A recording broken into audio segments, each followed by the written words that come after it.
Perfecto. Buenas noches para todos, bienvenidos a la videoconferencia de escritura académica. En la noche de hoy nos acompaña el docente Daniel Murcia Quintero, quien los acompañará a partir de este momento. Cualquier inquietud, estaré atenta al chat. Buenas noches. Buenas noches. De acuerdo, muy buenas noches. Buenas noches. Buenas noches. Quería, pues, como siempre en estos encuentros virtuales, primero preguntarles si hay claridad en el micrófono y me escuchan bien. Sí, Señor. te escuchamos bien. Sí, Muy bien. Señor, correcto. Sí, escuchamos bien. perfecto.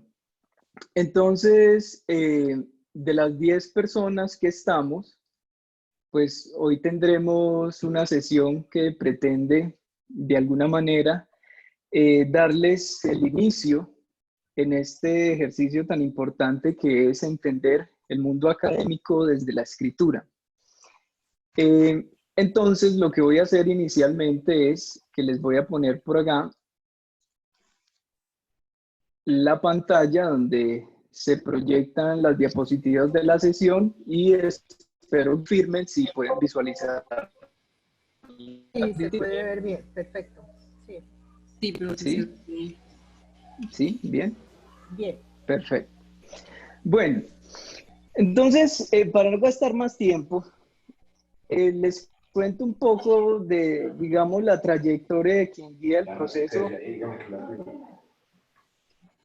tener durante estas 2 semanas para que más o menos comprendan el por qué la naturaleza del desarrollo de esta sesión así. Y es particularmente porque mi núcleo de formación no es en las ciencias del lenguaje como lengua materna, sino las ciencias del lenguaje como una segunda lengua. Eso significa que yo como licenciado en lenguas y magíster en lingüística, tengo un abordaje del lenguaje desde una perspectiva un poco amplia, pero siempre abordando el concepto de las segundas lenguas como un fenómeno psicolingüístico. Y por eso es que muchas de las referencias que ustedes van a empezar a toparse dentro de esta secuencia de la clase van a tener un corte un poco más desde la escuela europea, la escuela inglesa, aunque vamos a tener una escuela latinoamericana de la escritura, que ustedes ya pues la habrán visto dentro de los textos, como lo que está haciendo Daniel Casani y otros autores que están por allí. Y yo comenzaría por decirles que dentro de nuestro curso tenemos un reto muy ambicioso, y es que en 2 semanas logremos comprender un poquito el concepto de la escritura académica. Antes este curso lo guiaba otra docente que se enfocaba un poco más en la producción textual, pero creo que tenía más tiempo y debido como a esa transformación que hay dentro del curso, entonces tenemos que contemplar en este tiempo de 2 semanas cómo vamos a organizar ese primer abordaje al entendimiento. Para yo poder empezar, y como somos pocos hasta el momento, a mí me gustaría conocer un poco de ustedes sobre los modos en que han abordado la escritura. Es decir, me gustaría conocer si alguien de ustedes ha publicado un texto, si alguien se ha aventurado a hacer construcciones textuales. Lo más seguro es que todos han publicado un texto y es su tesis de pregrado. Eso ya es una publicación. Pero si han publicado otros tipos de textos o abordan otros ejercicios de escritura, me gustaría escucharlos antes de empezar. ¿Quién nos comparte? No, la verdad, pues no. Aparte Miguel. sí, aparte, buenas noches. Buenas noches a Buenas todos. noches, Miguel. Aparte de mi tesis de grado, pues no he producido ningún texto. Aparte de ese, de hecho, siempre, pues, no he perdido esa costumbre. Siempre soy docente de matemáticas. Sí, sí. Siempre por el lado de los números, todo se me hace un poco más fácil, de los gráficos, todo, pero siempre me cuesta al momento de escribir, sí, Listo. de hacer un escrito, publicarlo, pues es bastante complejo. Así que Entonces, Listo, Miguel, ya. muchísimas gracias. ¿Alguien más nos comenta un poco sobre ese bagaje de escritura o ese recorrido que tienen por la escritura? Buenas noches, Buenas profe. noches, Carlos. Bueno, yo pues bagaje no tengo, pero me acuerdo que de pronto en el trabajo de grado, en algunas actividades de las materias, nos tocaba hacer documentos en forma de paper. Ujú, ujú, Ese formato ujú, de paper no era para publicar, ujú. sino como un producto pues, de lo que investigáramos o consultáramos. Ya. Bueno, hace poquito estuvimos haciendo el curso de la SDF2 para ascender. Ujú, Con la universidad nos tocó después como una investigación y utilizábamos mucho las normas APA para citar, para la estructura ujú. pues, básica del trabajo que entregamos final. Eso es lo Listo, único que entendido. manejo, pero no quiero aprender más cosas para hacerlo mejor. Listo. Listo, Carlos. Perfecto, aquí estamos en el espacio. ¿Alguien más del grupo que hay?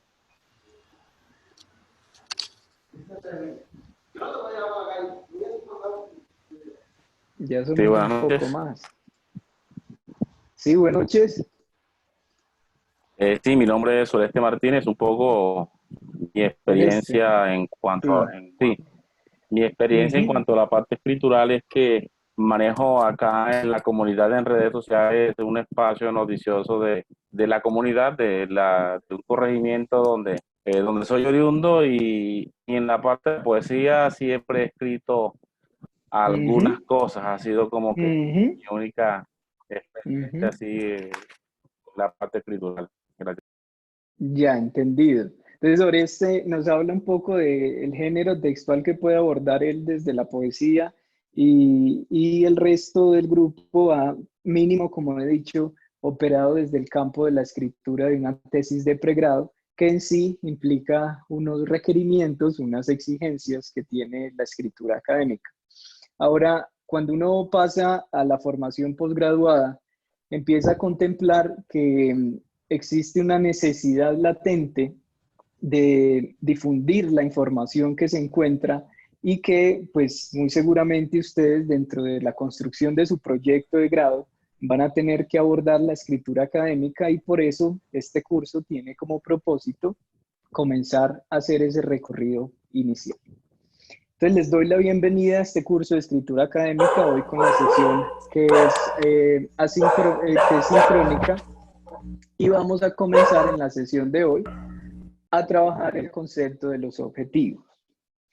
Dentro del módulo ya se habla un poco de cuál es el objetivo de esta sesión y de las próximas sesiones que tendremos durante estas próximas 2 semanas. El objetivo general, diferente a lo que se ha concebido desde la maestría para desarrollar un curso de escritura académica, va a ser muy puntual en el desarrollo de estrategias. Y van a ser unas estrategias que les van a ayudar a ustedes a producir textos y a entender el modo en que se constituyen esos textos. También van a entender algunas capacidades y el desarrollo de unas capacidades de análisis que les van a permitir entender que la escritura académica se puede abordar desde 2 ámbitos. Yo puedo, bueno, y otros más, pero vamos a hablar en este momento de 2 ámbitos. Hay un ámbito que es muy descriptivista, es decir, yo ingreso a la escritura académica por medio del estudio del funcionamiento de la lengua. O sea, cómo operan en niveles sintácticos, cómo operan en niveles morfológicos, cómo operan en niveles fonéticos, fonológicos, que son los campos de la lingüística, y ese sería un ejercicio muy analítico. Y hay otro abordaje, que es el que vamos a escoger ahora, que es el enfoque discursivo. Y es un enfoque discursivo porque este ya nos permite ver la escritura académica desde su amplitud. Es decir, todos los componentes, además de aquellos que son descriptivos, como la morfosintaxis y la fonética y la fonología, vamos a verlo desde un campo muy amplio y un elemento macro, diría yo. Pero antes de eso, es muy importante entender que ya con lo que ustedes me han contado sobre sus rutinas de escritura, Entonces, creo que deberíamos explorar unos conceptos que deben tener más profundidad. Concepto número 1. La escritura se hace con el estómago. Porque hay días que a mí no me dan ganas de escribir. Porque hay días que no tengo el ánimo. Porque hay días que me siento mal y no puedo escribir.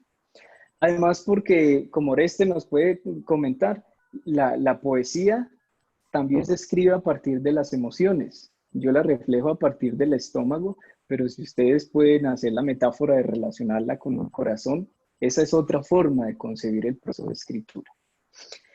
Y un segundo concepto que es fundamental, me sucedió ya hace unos años, cuando empecé en el mundo de la escritura académica, antes de abordar pues la publicación, la revisión de otros textos y hacer todos estos ejercicios, me empecé a dar cuenta que hay unos libros que le enseñan dizque a uno a leer.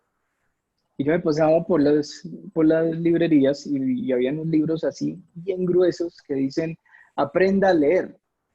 Y yo me reía porque pues para aprender a leer, leyendo de todo eso, seguramente aprendí a leer.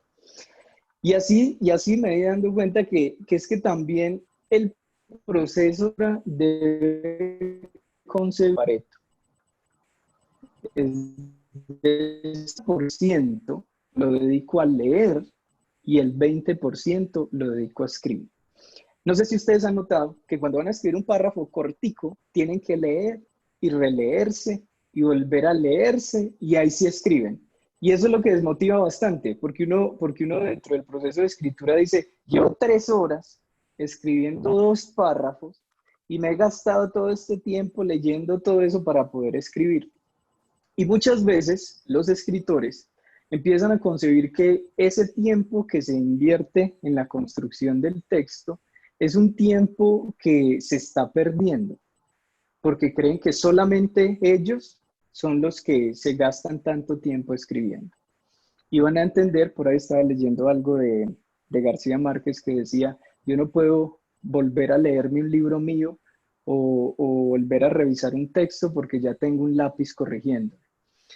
Y es que en este ejercicio de la escritura me parece fundamental, más que empezar a escribir, es entender cómo opera el lenguaje y además de cómo opera el lenguaje, saber leer muy bien.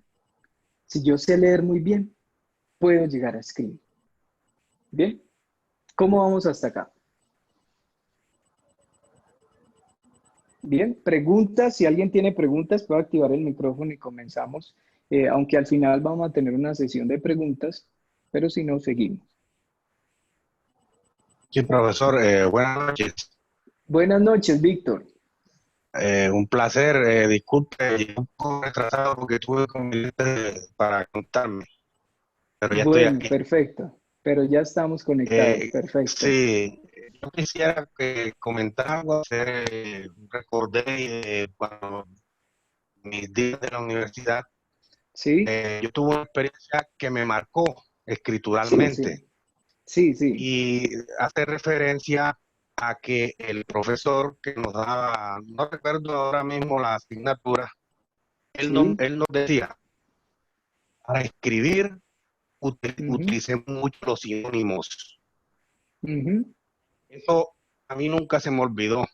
Y de hecho, bueno, no me considero un escritor bravo, pero por lo menos, bueno, me gusta mucho escribir. Lo manifestó mi compañero que cuando llegué ya estaba interviniendo. Construyo poemas, hago décimas, construyo canciones. De hecho, he participado en diferentes festivales. Me gusta mucho la oralidad. De hecho, me gusta escribir. Y como lo manifestó usted hace algún momento, para escribir hay que leer y hay que leer bien. Listo, perfecto. Gracias por el espacio, profesor. Bueno, entonces me estoy dando cuenta que muchos de ustedes tienen como una inclinación hacia la escritura creativa.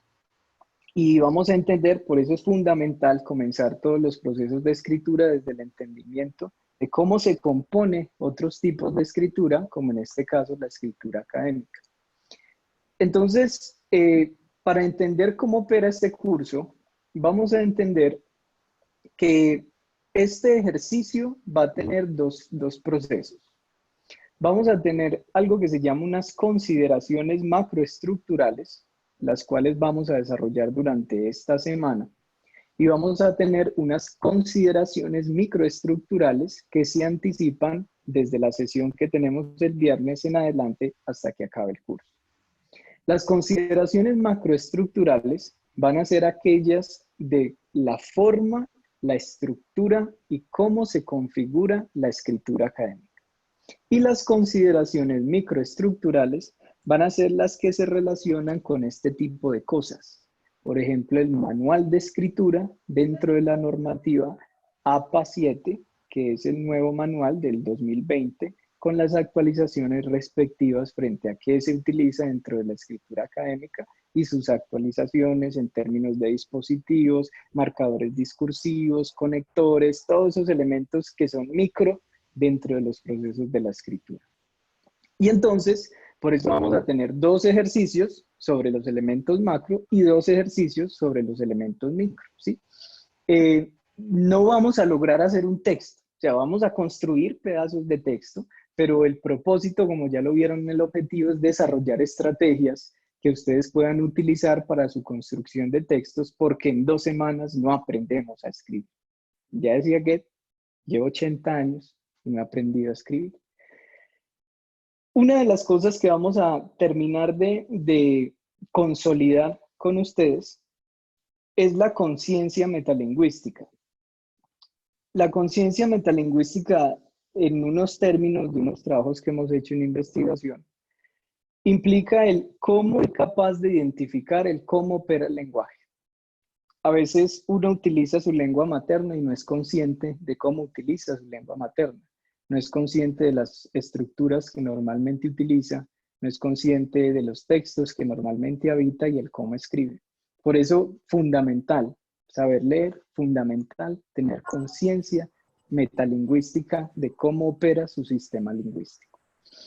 Eso para entender que el abordaje de este ejercicio va a ser desde una mirada psicolingüística, donde vamos a ver cómo es que yo traspaso una estructura cognitiva, podemos simplificarlo a un pensamiento dentro de un texto. Cómo configuro todo ese hilo de pensamientos que tengo y los pongo en un texto para que alguien me entienda lo que yo quiero decir. Eso es la escritura académica.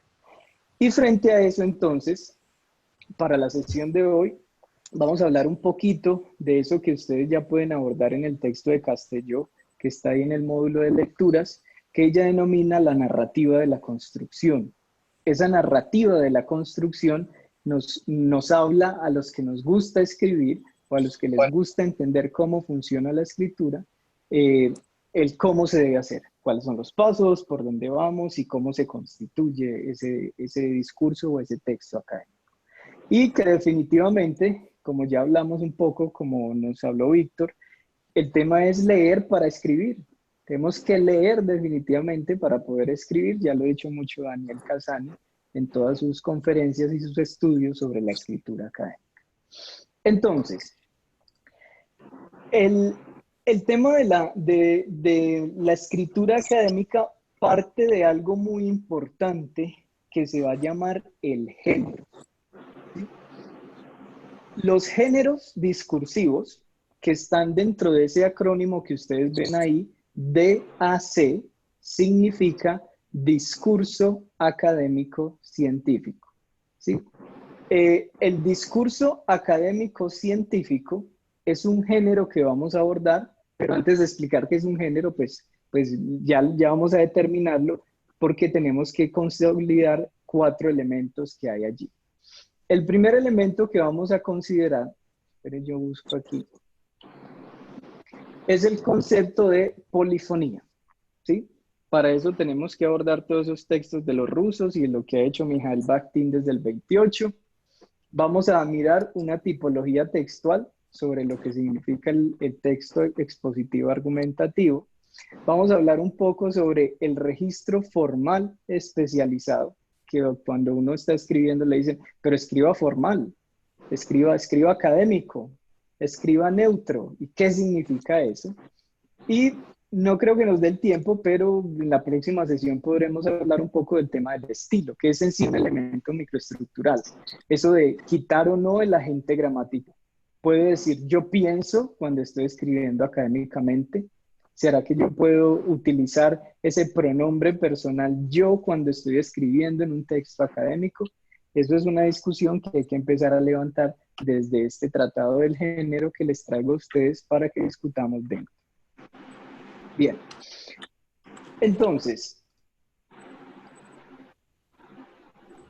el primer elemento que vamos a tratar aquí es el concepto de la polifonía. Todos los textos académicos son polifónicos. Es decir, todos los textos académicos utilizan diferentes voces para poder llegar a un punto. Cuando yo estoy escribiendo poesía, no pasa eso, porque en la poesía es el yo hablando de lo que siento a otro que me escucha. Pero en los textos académicos, el yo casi no existe.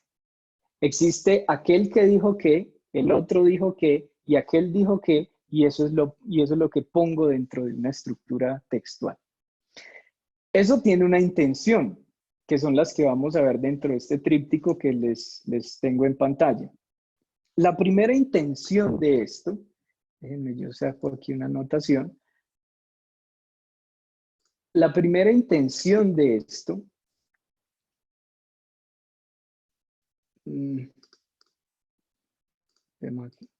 La primera intención de esto es mostrarse como autores. Cuando yo escribo académicamente, le estoy diciendo a mi lector que es que yo soy un autor. Y como autor, yo tengo que convencer a mi lector que lo que estoy diciendo tiene unos puntos de objetividad, o si bien lo quieren reconocer, tiene un estudio o un desarrollo previo que permite convencer al otro, ¿sí? Esos son campos de la retórica y de persuasión. Y yo como autor tengo que presentar una imagen que se identifique o que represente el campo de la investigación. Porque yo, cuando estoy haciendo mi trabajo de grado o mi tesis de maestría, estoy convenciendo al otro de que soy un investigador porque estoy aprendiendo toda la metodología y procedimiento de la investigación. Pero además, yo también le tengo que demostrar a ese lector que me crea, porque hay un elemento bien importante que ustedes tienen que entender de la escritura académica.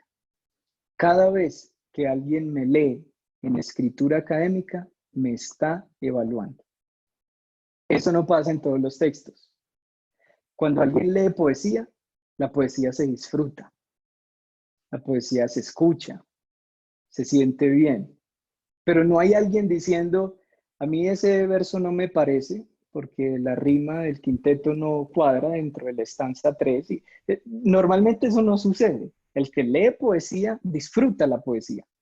Pero el que lee académicamente está evaluando al otro. Es decir, cuando yo paso mi tesis a mi evaluador, seguramente está buscando qué está mal. Cuando yo le paso mi tesis a mi supervisor o a mi asesor de trabajo de grado, seguramente me está evaluando qué está bien y qué está mal, ¿sí? Y así cuando yo publico un texto académico, hay personas que entran a evaluar si la información es verídica. Uno tiene 3 momentos en la vida, cuando escribe la tesis de pregrado, tesis de maestría y la disertación de doctorado. Esos 3 momentos son los momentos evaluativos de los textos académicos. Por eso, cuando yo construyo discurso académico, textos académicos, tienen que estar muy bien construidos, porque siempre mi lector va a ser un lector evaluador. Eso no pasa cuando estoy escribiendo por WhatsApp.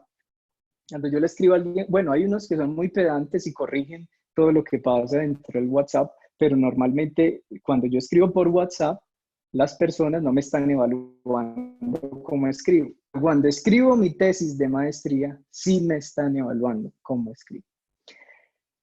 Y lo último sería que ese texto tiene que mostrar rigurosidad, que esté bien construido, que no tenga errores de ortografía, que no tenga problemas en el uso de las comas, de tipografía, de estilo, de registro, porque ese lector que me está evaluando también debe de entender que ese texto que yo acabo de publicar o que voy a mandar para publicar, lo he leído y releído y lo he vuelto a leer en esas fases de edición iterativas que tiene la escritura académica. Por eso, dentro de este tríptico, van a encontrar ustedes que hay muchas voces ajenas que abordan un texto. Es decir, escribir académico no es prender el computador, tener una hoja y derramarse en prosa. Escribir académicamente implica todo un procedimiento de entender cómo opera el lenguaje, entender quién es mi lector y cómo va a ser ese proceso de lectura y de evaluación ese lector, y convencer a mi auditorio o a mis lectores de esa que quiero persuadir o lo que quiero convencer.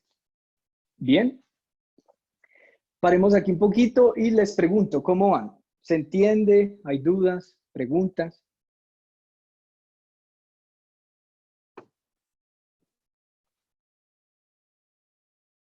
Y todo va claro hasta ahora. Bueno, entonces todo va claro. Bien. Profesor, yo quiero saber el encuentro Sí, Vivian. a qué se refiere en ese diagrama. ¿El qué? El encuentro de voces. El encuentro de voces, bien. La polifonía en sí es un fenómeno físico. La polifonía surgió desde la música y es cuando, por ejemplo, en una orquesta suena una trompeta, pero también un violonchelo, pero también un contrabajo, pero también unos tambores y empiezan a sonar varios sonidos a la vez y esos varios sonidos crean una armonía que suena al unísono, ¿sí? En la escritura, según Mikhail Bakhtin, desde el 28, un monje ruso que se dedicó a estudiar el texto, dijo, todos los textos también son polifónicos. Hay un encuentro de voces, hay una intención de la persona que está escribiendo, pero también esa persona que está escribiendo leyó a otra persona que dijo algo. Y eso que dijo esa otra persona lo va a incluir dentro del texto.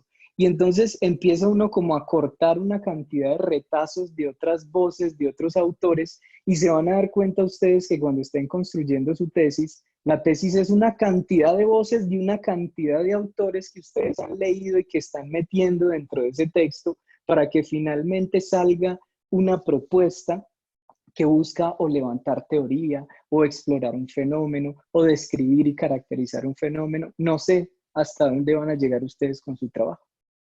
¿Se entiende, Livia? Listo. Profesor, muchas gracias. Bueno, ¿alguna otra pregunta? Profe, yo sí tengo preguntas, pero ya con respecto a las actividades que usted ha planteado en la plataforma. Ah, bueno, entonces yo creo que esas las podemos abordar al cierre, ¿sí?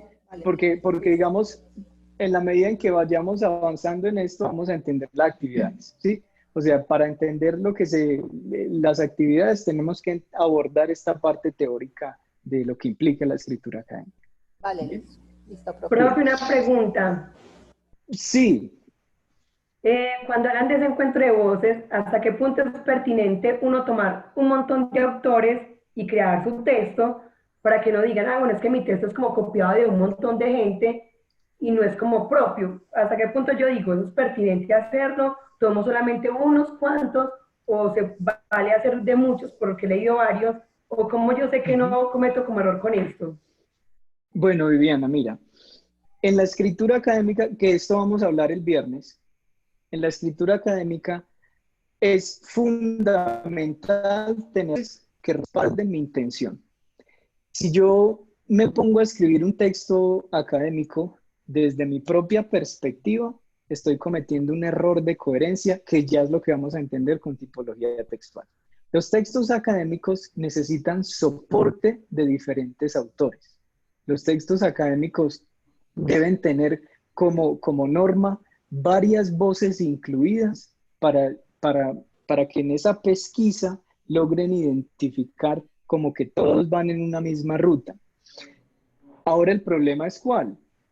cuando yo voy a escribir académicamente, tengo que respetar unas normas de derechos de autores y procesos intelectuales. Es decir, una idea de otro autor necesita una ruta específica, un modo de escribirse, técnicas de paráfrasis, técnicas de citas directas, técnicas de citas no directas, técnicas de referencia parentética y no parentética. Esos son modos de utilizar de integrar esas voces, pero respetando a la vez la autoría de esos otros sujetos que tienen esas ideas. Bien, pero vamos a entenderlo desde ahí, Viviana.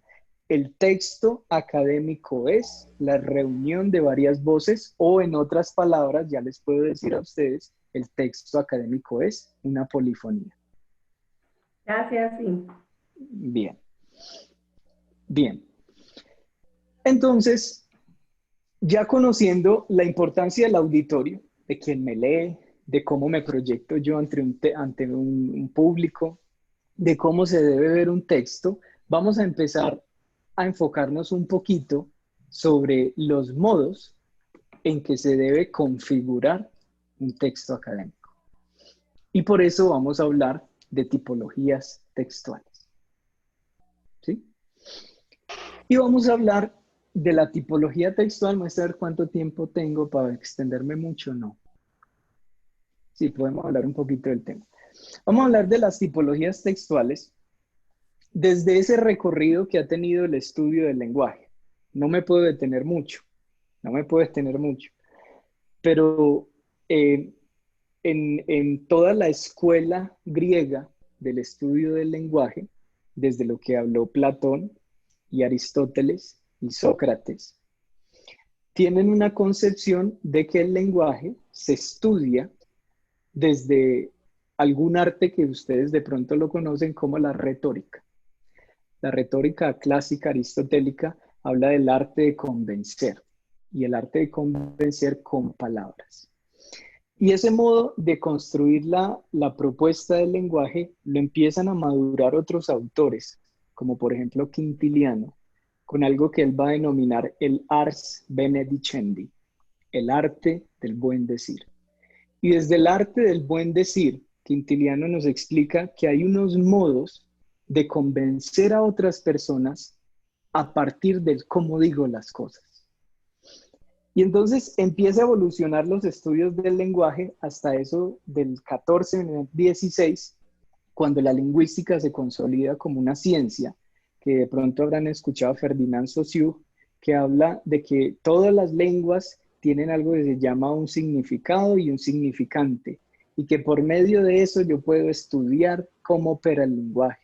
Y de ahí se viene Noam Chomsky con algo que se llama el generativismo, el estructuralismo, las 13 reglas de la gramática, que todas las lenguas siempre se organizan igual. Y hay una ruptura en el tiempo con un personaje que de hecho pues es un filósofo que se llama Basil Bernstein, se llamaba. Y todos los estudios que hace Michael Stubbs desde Europa del Norte, y un personaje muy importante norteamericano que lo vamos a conocer como William Labov o William Labov. William Labov hace un ejercicio desde la sociolingüística muy interesante. Él dice, todo eso que vienen estudiando del lenguaje desde un hablante oyente ideal, o sea, desde una persona que escribe muy bien, ceñido a la norma, como dice la RAE, no me interesa. A mí me interesa el cómo habla la gente. Y entonces todos los lingüistas se estallaron y dijeron, pues, ¿cómo le ocurre? Uno no puede estudiar algo en ese desorden de la escritura, que por ahí acabo de leer en Castelló, que es el texto que ustedes tienen. Si yo leo cómo escribo, entonces escribo muy mal. Sí. Entonces en esa construcción de saberes que existen sobre el estudio del lenguaje, sucede que Labov hace un ejercicio muy interesante. Él se va por diferentes países, en diferentes culturas, diferentes géneros, diferentes edades, diferentes lenguas, y les pone una tarea muy sencilla que les va a poner a uno de ustedes. Él les dice, con una grabadorcita les dice, venga, usted es tan amable y me cuenta una historia cercana a la muerte. Dice así, ¿será que usted me puede contar una historia cercana a la muerte? Y entonces la gente empezaba a contar su historia en diferentes lenguas y en diferentes...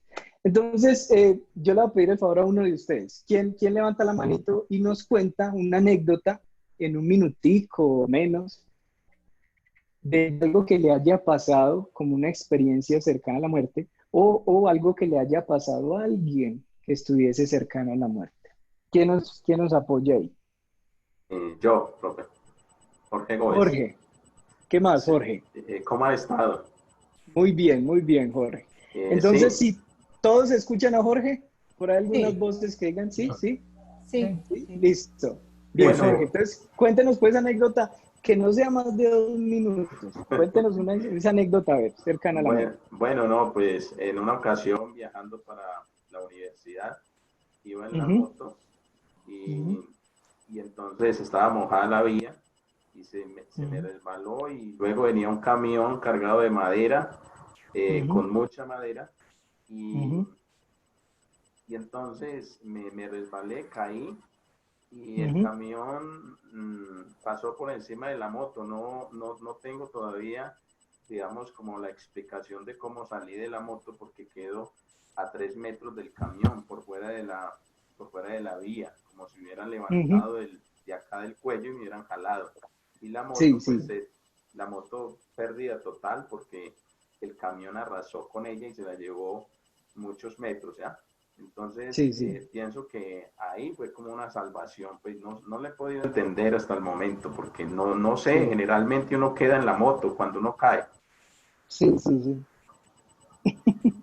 ¿Y qué pasó de ahí, Jorge? Eh, Durante esos días. bueno, muy asustado inicialmente, pues no pude llegar a la universidad y pues no me pasó absolutamente nada, ni me rasguñé ni nada, solamente me ensucié la chaqueta y no más, y sí quedé como angustiado, obviamente, con muchas preguntas. Bien, perfecto.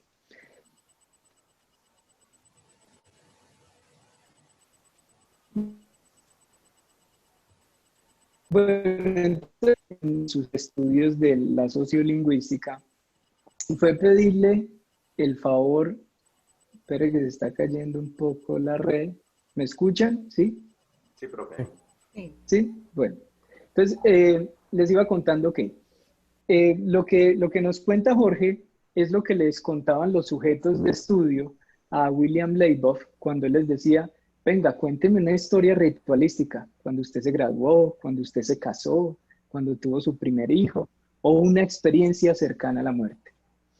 Y cuando la gente empezó a contar esas historias y todas esas anécdotas, llega Leiboff y reúne todas esas, construye un corpus y dice, me acabo de dar cuenta que sin importar el género, la lengua, la raza, la edad, de todas las personas, todo el mundo cuenta las historias igual. Y yo no sé quién les contó, quién les enseñó a contar las historias, pero todo el mundo en este planeta Tierra cuenta las historias de la misma manera. Y saca algo que revoluciona pues el mundo del entendimiento de la escritura, que lo llama las superestructuras o las tipologías textuales. ¿Sí? Para graficar un poquito más eso, yo quisiera compartirles como aquí como este tablerito, y con este tablerito les quiero presentar el cómo se concibe el concepto de las superestructuras. Entonces dice Leiboff, cuando yo estoy contando, ¿sí ven el tablerito? ¿Sí ven el tablero? Bien. Entonces, cuando dice el hombre, cuando yo estoy contando algo, yo normalmente siempre tengo o sigo una estructura. Y entonces el hombre dice, para esa construcción de esa escritura, entonces yo voy a denominar eso, lo voy a denominar de aquí en adelante, una superestructura. Se llama la superestructura. Y la superestructura es la organización del burso. Es como la gente cuenta las cosas. Y esa superestructura, el hombre le dice, esa superestructura le voy a dar un nombre. A esa superestructura yo la voy a denominar una narrativa oral. Y en esa narrativa oral, él se empieza a dar cuenta que siempre tiene una misma organización. Y dice, todas las narrativas orales que he escuchado de todas las personas del mundo en las diferentes lenguas, sin importar la edad, la raza, el sexo, religión, empieza con algo que él llama en inglés un abstract, pero en español lo traducen como un resumen. Todos los seres humanos comenzamos una narrativa oral siempre diciendo, ay, le voy a contar una historia de una cosa que me pasó cercana a la universidad que casi me muero. Todo el mundo comienza así. Y después de hacer eso, las personas comienzan a construir algo que él va a denominar la orientación. Y en esa orientación sucede que las personas, cuando están contando algo, dicen, por ejemplo, eso me pasó a mí, un personaje. ¿Sí? Eso me pasó a mí. Entonces presentan un personaje. Además de presentar el personaje, empiezan a decir, y eso me pasó como hace un tiempo, en el 2000 tanto, en el no sé dónde, y empiezan a decir, y eso me pasó en un lugar. Cuando iba camino a la universidad, yo estaba en mi moto.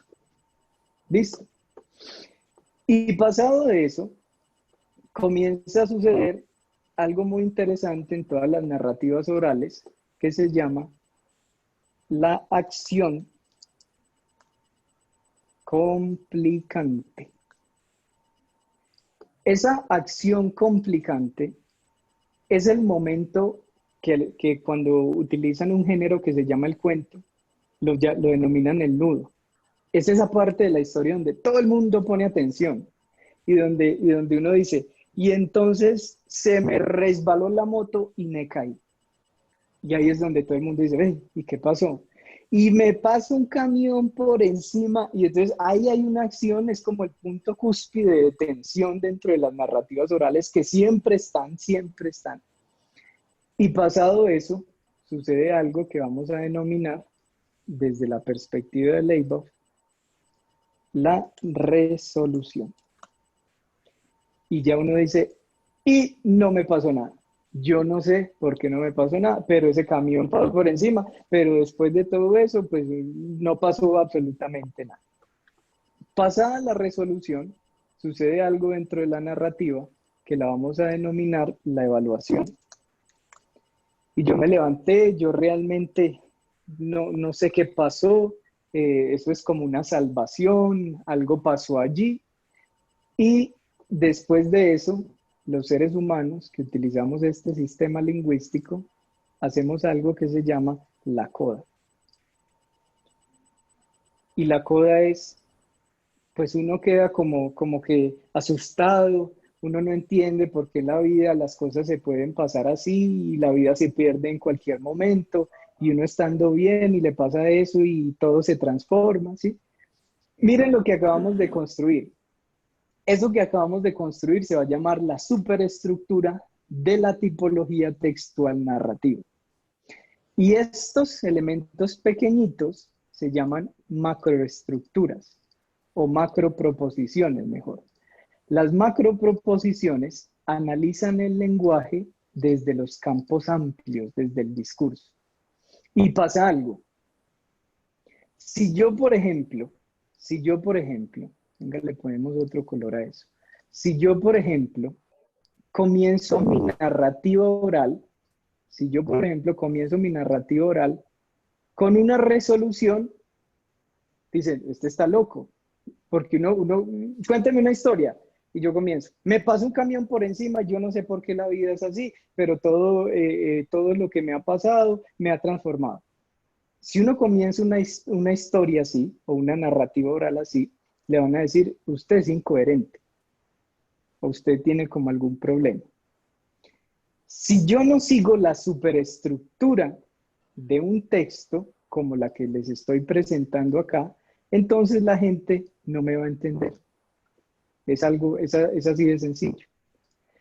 Y lo más bonito de esto es que las superestructuras de la narrativa oral nadie las enseña. Los seres humanos venimos condicionados para construir esas historias. Pero hay otro problema. La superestructura, entonces, no solamente implica o trabaja el yo. William Leiboff nos dice que hay 3 tipos de utilizar el lenguaje en los seres humanos. Yo puedo hablar desde el yo, ¿sí? Vamos a hacerlo aquí en una nueva página. Yo puedo hablar desde el yo. Yo puedo hablar sobre algo. Y cuando hablo sobre ese algo, entonces voy a hablar sobre el esto, ese elemento. O yo puedo hablar sobre él. O yo puedo hablar sobre ella. Esos modos que yo estoy utilizando aquí los vamos a conocer como la tipología textual. Las tipologías textuales en las lenguas que nosotros utilizamos como seres humanos solamente son 3.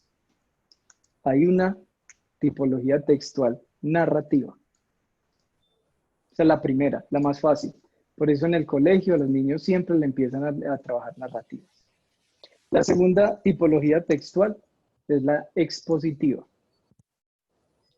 Y la tercera tipología textual que existe es la argumentativa. Y pare de contar. Yo solo puedo hablar en este planeta en 3 tipologías textuales. O narrativa, o expositiva, o argumentativa.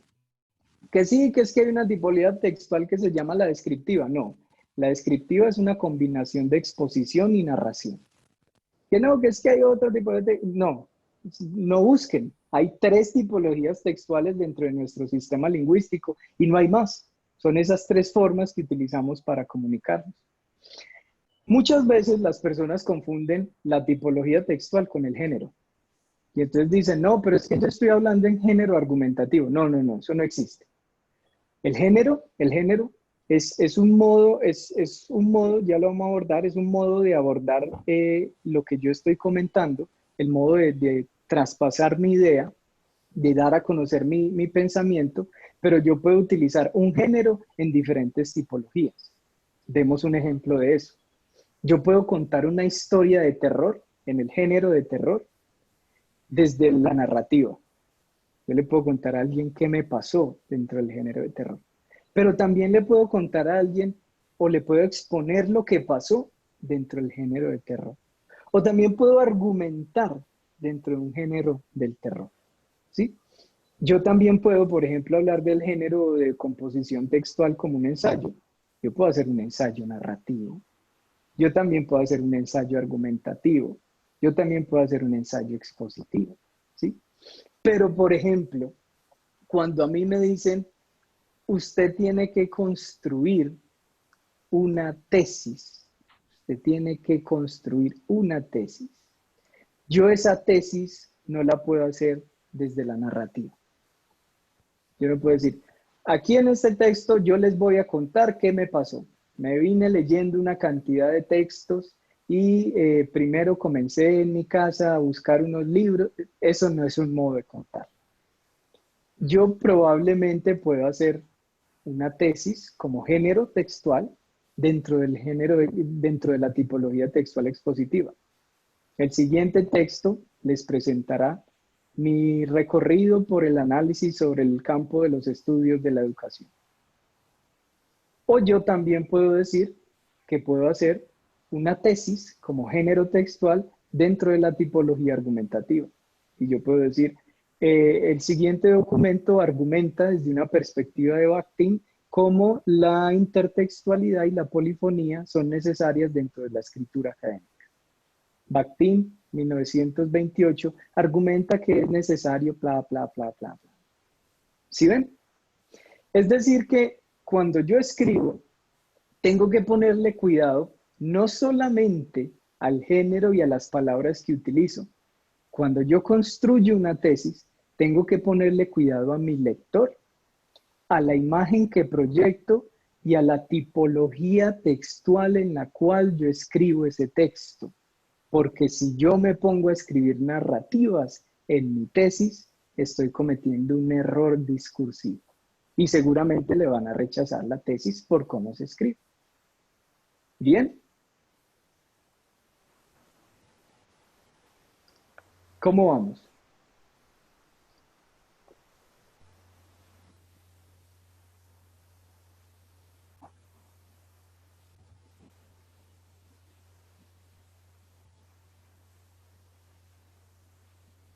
Mucho silencio. Profe, hasta el momento bien, todo claro. Sí, hasta el momento bien. ¿Listo? Sí, Sí, señor. ¿se entiende? Bien. Todo claro. Bueno, entonces... Profesor, disculpe. Sí, Víctor. Profesor, disculpe. Tengo una pequeña duda. Sí, En sí. la narrativa siempre se utiliza la primera persona o no. Miren, En el género narrativo o en la tipología narrativa. en la tipología narrativa, normalmente siempre se utiliza una perspectiva desde el yo. Lo que pasa es que no siempre voy a utilizar el pronombre personal yo. ¿Listo? Yo puedo contar una historia desde lo que yo veo, ¿sí? Era una noche cálida, el viento soplaba en las calles de la cuarentena en Colombia, ¿sí? Les estoy contando la narrativa desde lo que yo estoy viviendo, pero mire que yo no he dicho el pronombre personal yo. ¿Listo? Es decir, las narrativas sí son experiencias personales, por eso son anécdotas, son cuentos, son formas de referir lo que alguien ha vivido como experiencia. Sin embargo, hay modos de contar desde la microestructura ese cuento o esa anécdota o esa, digamos, fábula, si es lo que van a contar. ¿Quedó claro, Víctor? Sí, como no, completamente. Listo, bien.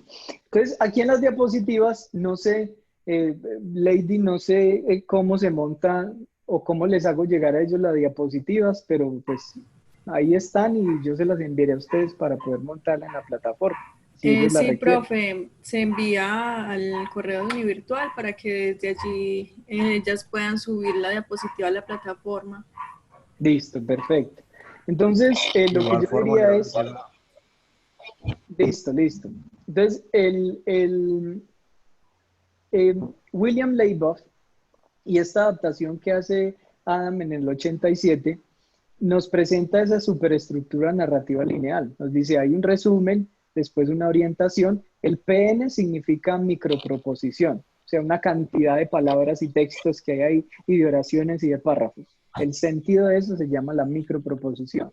Entonces, en esta macroproposición, macroproposición, está el resumen, la orientación, la acción complicante, que yo la compilé en dos, una resolución, una moraleja o una situación final, o una evaluación, como la dije yo, y una coda, que es esa parte donde uno reflexiona sobre lo que ha sucedido.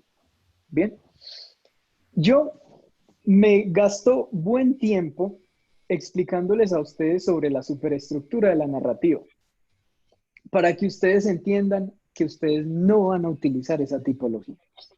Si ustedes sienten que empezaron a escribir su tesis o sus ensayos haciendo un resumen, en el siguiente texto les voy a contar sobre una experiencia que me pasó. Esto me pasó el día 12 con un sujeto tal dentro de este lugar y entonces no tuve la posibilidad. Si ustedes están haciendo eso, ya saben que se están equivocando sobre la tipología textual, porque así no se debe construir un texto, ¿sí? Por lo menos dentro del campo académico. Si a ustedes le piden una observación de clase, si ustedes le piden narrar una situación académica, lo que sea que les pidan durante los diferentes seminarios, tienen que tener una superestructura o una tipología textual que corresponda y tenga coherencia con lo que les están pidiendo. Por eso, la superestructura narrativa se las presento a profundidad para que entiendan más o menos cómo no deberíamos abordar. ¿Cómo sí debemos abordarlo? Entendiendo que todos los textos académicos o científicos son textos expositivos, argumentativos. ¿Listo? La escritura académica es expositiva, argumentativa. Y eso significa que cuando yo estoy escribiendo académicamente, yo presento un tema. Y ese tema, yo le presento algunos detalles que lo soportan. Y que esos elementos que lo soportan se van describiendo como ejemplos. Listo, eso es expositivo. O yo también puedo decir que es argumentativa, porque yo presento una tesis. Y después de presentar una tesis, le doy unos argumentos de otros autores. Y después esa tesis o esa hipótesis llega a una conclusión. ¿Listo? Eso es un texto argumentativo. Y vamos a entender que en nuestra escritura académica solo vamos a abordar dos tipologías textuales. O es expositiva o es argumentativa. ¿Bien? Entonces, las características composicionales según la forma prototípica de la organización textual es cómo yo construyo un texto siguiendo las características de la superestructura que ustedes tienen ahí. Porque cuando yo escribo un texto académico, yo le estoy exponiendo a alguien algo. Y además de eso, estoy convenciéndolo de que con estos datos que recogí y ese análisis que le hice a ese proceso, yo lo voy a convencer a usted de que ese fue el resultado y que esas conclusiones tuvieron ese efecto. Por eso no me interesa tanto narrarle algo la historia de lo que hice. A mí me interesa realmente es que esa persona llegue a un grado de convicción por medio de los argumentos que yo le doy y los datos que yo le expongo. Eso es la escritura académica científica desde un enfoque discursivo y por eso lo hablamos tanto desde allí. ¿Bien? Entonces, en el polo expositivo explicativo de la tipología, uno presenta un saber por medio de un elemento teórico. O sea, yo le voy a presentar a mi lector desde la teoría de Bakhtin, desde la teoría de Casani, desde la teoría de Carlino. Yo le voy exponiendo esa información. Y además, la frontera entre el discurso citante, o sea, lo que yo estoy citando, y lo que yo quiero citar es muy nítida. No hay una distancia, ni me oculto entre decir que esa idea no es mía. Yo inmediatamente le digo al lector, esta idea no es mía. De acuerdo con Casani, 1995, ya el lector sabe, esta idea no es de él. La está refiriendo por medio de una normativa APA para que entiendan que es un estudio de otro sujeto que ya es publicado y que tiene rigurosidad académica y se muestra como un investigador. Existe algo que se llama la simetría, que es lo que explica y el que recibe la explicación. Un texto expositivo intenta explicarle siempre a alguien algo. Y cuando ustedes están haciendo un texto expositivo, les están tratando de definir a alguien el modo en que se opera, se ejecuta, se implementa, se caracteriza algo. Siempre es causa y efecto, razón-resultado, problema-solución y requiere mayor tiempo de procesamiento. O sea, no es tan fácil de entender como un texto narrativo. Cuando uno se lee un cuento es fácil de entenderlo. Cuando uno se lee una historia, cuando se escucha una anécdota, es fácil porque esa información es clara, llega de una manera muy convincente y sin oscuridades. Lo que pasa es que ya la tipología expositiva sí requiere más capacidad cognitiva y procesamiento cognitivo de quien la escucha o quien la lee. Ahora, en el polo argumentativo, ya dentro del polo argumentativo, nosotros, ya les pongo aquí ya dentro del polo argumentativo, lo que pretende el argumento es generar nuevos conceptos. Aquí yo no estoy exponiendo algo, yo le estoy generando una nueva idea a mi lector. Esa es la intención del argumento, construirle una nueva idea al lector. Y además de eso, aparecen diferentes voces que empiezan a integrarse al argumento, o sea, lo contaminan. Cuando uno construye un texto argumentativo, uno utiliza tanto un argumento de otra persona que parece que fuera la voz de uno, o parece que esa otra persona pensara lo mismo que uno está pensando, y por eso se contamina, se vuelven, esa polifonía es muy directa, ahí no hay distanciamiento.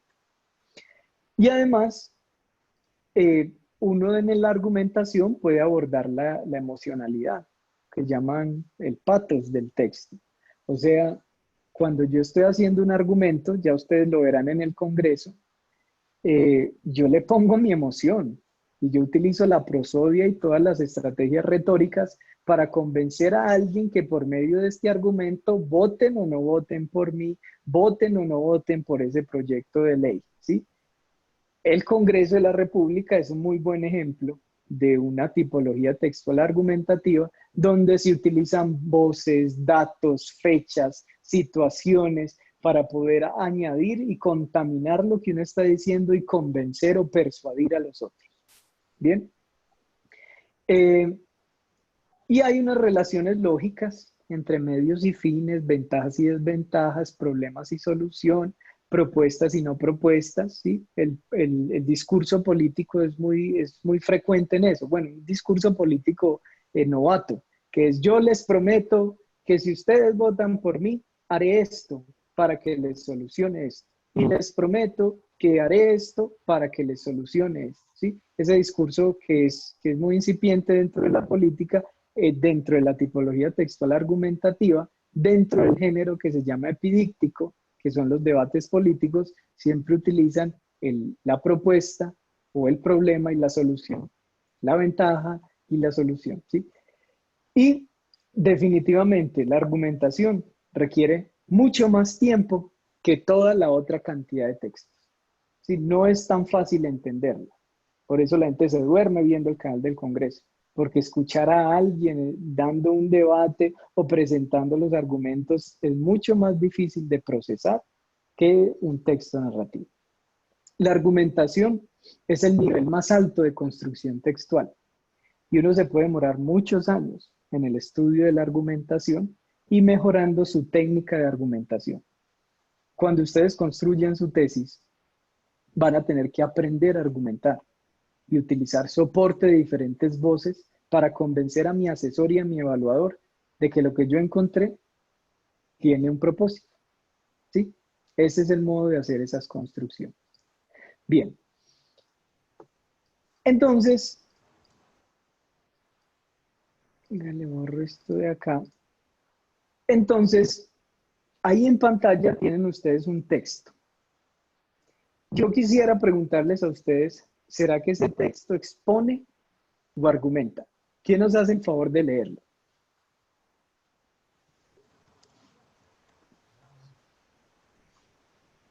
¿Quiere lo leo yo, profe? Buenas noches. Listo, Norma, bien. Expone o argumenta. ¿Sí? El presente trabajo es una réplica de la investigación realizada por Félix Brasdefer 2008, en el cual se realizaron juegos de roles para simular situaciones reales en las que estudiantes de la ciudad de Tlaxcala tuvieron que rechazar invitaciones, peticiones y sugerencias en situaciones formales e informales, dando a conocer qué tipo de estrategias de rechazo utilizaron. El actual estudio sigue la misma metodología para realizar la investigación con estudiantes de la ciudad de Oaxaca, Oaxaca. Perdón, Oaxaca, revisando 3 aspectos teóricos de la cortesía en los rechazos: niveles de formalidad, estrategias de rechazos y la percepción de la cortesía. En México, los estudios de la cortesía aún no han dejado claro cuál es la percepción que se tiene de la cortesía y de la imagen. La mayor parte de los estudios realizados está basada en concepciones alejadas de los contextos mexicanos, es decir, la teoría se ha adaptado a México. Y si bien se ha hecho investigación, la misma no ha generado aún teoría del comportamiento cortés que refleje únicamente la estructura de la sociedad mexicana. Morales, 2009-6. 2009-6, muy bien. Les voy a hacer una corrección dentro de la nueva estructura de APA para que vayamos familiarizando. Se debería ver así. Eso se llama una referencia no textual parentética. ¿Listo? Después abordaremos eso en las consideraciones microestructurales, pero es para que lo vean ahí. Bien, entonces después de hacer esa lectura, muchas gracias, Norma, vamos a opinar.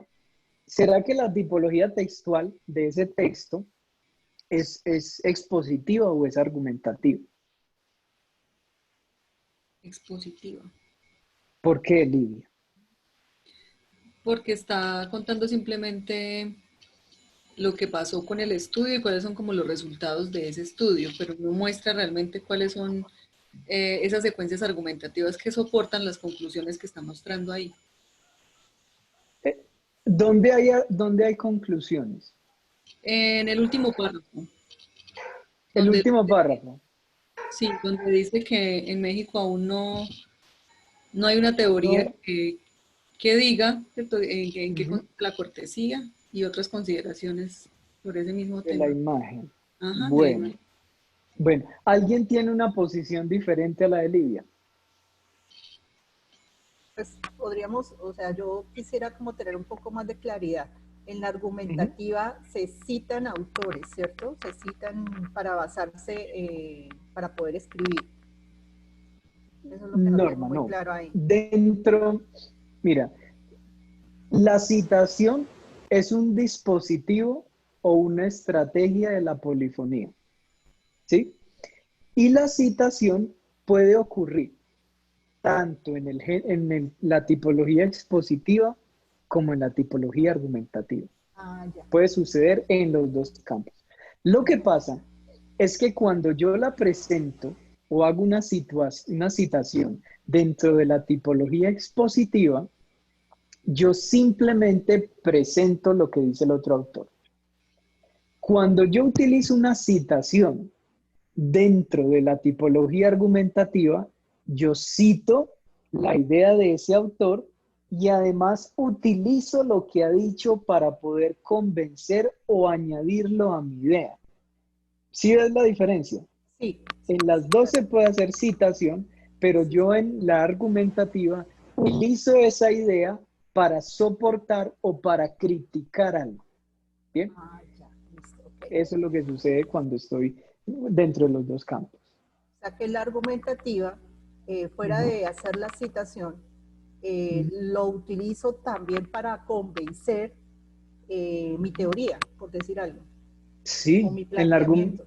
Claro, la argumentación tiene como propósito final, de acuerdo pues a la perspectiva de Tullman, que es el que estudia, o es la escuela que yo he estudiado de la argumentación. Hay muchas escuelas de la argumentación, pero la escuela francesa de Tullman habla de que el propósito de la argumentación es transformar ideologías. Que alguien esté tan convencido de lo que yo le estoy diciendo que opere y actúe de otra manera. ¿Listo? Ese es el propósito como elemento final de la argumentación. Pero pues pueden ser, o sea, persuadir es un elemento muy sencillo. Un niño, un bebé cuando llora persuade. O sea, la retórica y la argumentación no necesitan elementos muy complejos. El llanto de un niño me parece a mí que es un enunciado argumentativo muy fuerte, porque todo el mundo corre. y logra su propósito, o darme comida, o darme calor, o acariciarme, siempre es. Entonces, la argumentación opera en diferentes niveles y de diferentes maneras. Una de ellas, que es la que estamos estudiando, es utilizar otras ideas de otros para poder convencer a alguien. Eso es lo que pasa pues, dentro de la academia. Sí. Gracias, profe. Una pregunta. En un texto Sí. pueden presentarse los dos tipos, expositivo y argumentativo a la vez. Sí. Dentro, ¿y no es un error? No, dentro, ya vamos a mirar. Recuérdame, Norma, si no vuelvo a hablar de eso, porque eso es fundamental en la macroestructura del texto. ¿En qué secciones va lo argumentativo? ¿En qué secciones va lo expositivo? Porque también hay una regulación sobre eso. ¿Listo? Entonces, dentro del grupo, ¿nadie considera que eso es un texto argumentativo? Yo creo, para mí lo sería, por lo que acabo de entender. No sé si yo entendí mal, ¿no? Por lo que cita a Félix Blasdeffer de 2008, ¿sí? Comenta lo que él hizo, ¿cierto? Se realizó unos juegos de roles y después dice que el estudio tiene situaciones similares, o sea, que se basa en algo similar a lo que él planteó. No sé si yo estoy en un error, pues me disculparán, pero pues entendí así, y si estoy en un error, pues me corregirán, porque pues la verdad no soy muy buena para... Bueno, quisiera escuchar otra voz, alguien por ahí que nos dé otra perspectiva.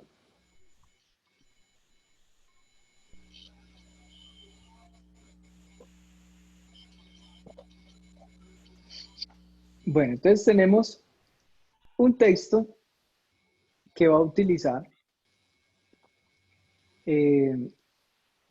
Vamos a ver si por medio de... pues queda muy amplio, no nos sirve. Bueno, entonces tenemos un texto que utiliza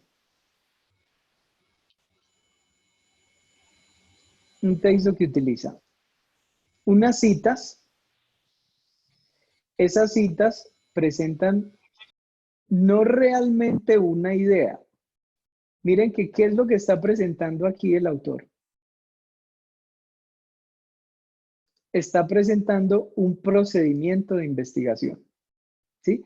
Esa cita no está ahondando sobre un argumento. Esa cita está construyendo o recopilando lo que pasó en una investigación de Félix Blasdeffer, ¿sí?